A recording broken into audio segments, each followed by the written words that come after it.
Hello, welcome to the video. Today I'm gonna show you how building works. You start with just these three, and every time you build a building you can see the next one. Rather you see this one, something like this. You don't get the details until you build it. Once something is done, like this one, you build it. Then you have to upgrade it, because if you don't, it just sits here with a green arrow.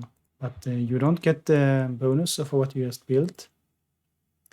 Now I can start building level 19, but then I have to upgrade level 19 as well. These buildings take a really long time to build. As you can see, this one takes 480k, this one takes 1k, yet this one is level 19, this one is level 5, for example. The most important building is this 3D printer. If you have 9 player slots, which you should have or be close to, if you are at this part of the game. Second important guy is this one. He is the best tower. The other towers I haven't upgraded much. And then it's the shrines. They are extremely important, especially these two. Especially this one. Increases your total defense and HP. Total defense means you take less damage, which means you can start pushing into World 3 even though you have a weaker armor. This one makes you do more damage. And yes, you can put this on boss maps as well, which makes bosses like, well, any bosses much easier. Chaos versions of bosses, for example. This is how you get the build rate. Each cog gives you bonus in something. This one gives 24 build rate per hour. And you put your characters here as well.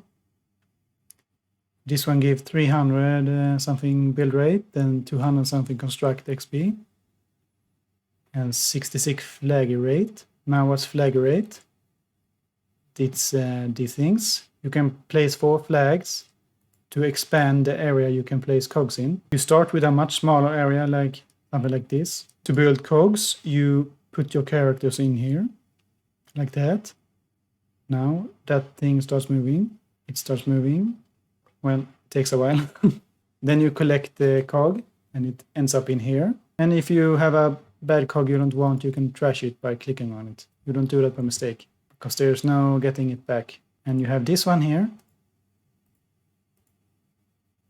Here's the build rate. So this guy is the one I'm focusing most of. He has all the bonuses. Boost all diagonal. Boost all adjacent, diagonal, adjacent, diagonal, adjacent, diagonal. So every one of these boosts this guy in the middle. When you're at this point, you're kind of wondering if you should maybe not upgrade it to save the resources instead. Even though chest space is really good, it's pretty expensive. But this building is really good for the free-to-play players out there.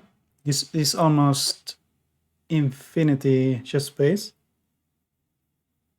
Well, almost. It has a max of 25. I was gonna reduce the cost for upgrading it as well. So yeah, that's kind of what I'm waiting for. The towers are used for the tower defense, for the wizard special skill. Shrines, you place them in maps. I can show how it looks. So as you can see, my HP has jumped up. And I take little damage from these guys. Only 8. While at the previous map I take a lot more. Here I take 14, even though these are weaker. Strange, but it's true. Because I have level 10 towers here. Well, these are level 9 and 8. Thank you for watching. Hope you understood how building works. It's not that complicated once you start doing it. It just takes time. If not, say something in the comments and I will try to explain. And goodbye.